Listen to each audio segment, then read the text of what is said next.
কবি জীবনানন্দ দাশের একটা কবিতা রয়েছে, আবার আসিব ফিরে ধানসিঁড়ির তীরে এই বাংলায়। সৃষ্টিকর্তার এক অপরূপ সৃষ্টি যেন প্রিয় জন্মভূমি বাংলাদেশ। কুলাউড়া উপজেলার বিখ্যাত স্পোর্ট মিউজিয়াম ঘুরে দেখার জন্য মুবিন ভাই, পলাশদা ও আমি মিলে সিদ্ধান্ত নিলাম। সেখানে গিয়ে দেখি মিউজিয়ামের কার্যক্রম এখনও শেষ হয়নি, তাই ভেতরে প্রবেশ করার চেষ্টাও করলাম না। মিউজিয়ামের সামনে চা বাগানের এই অপরূপ সৌন্দর্য আপনাকে এতটা ব্যাকুল করবে যা ভাবনা চিন্তার বাহিরে। মিউজিয়াম আর চা বাগান মিলে চারে পরিপাশ এমনটা সুন্দর হয়েছে যা আপনি কল্পনাও করতে পারবেন না।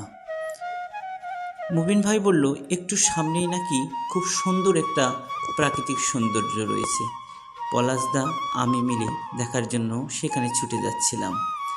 সেখানে যাওয়ার পথে গ্রামের সেই চিরচেনা রূপ ধারণ করলো। মাঠে গরু বাঁধা আমার গ্রামের কথা বারবার মনে পড়ছিল।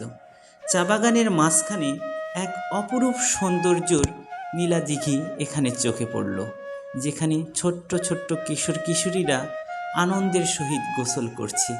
কি সুন্দরই না লাগছে। মুবিন ভাই বারবার নামার জন্য চেষ্টা করছিল। আমারও শখ জাগছিল এইখানটায় গোসল করে যাওয়ার। কুলাউড়ার এই প্রাকৃতির প্রেম যেন অপরূপ সৃষ্টি।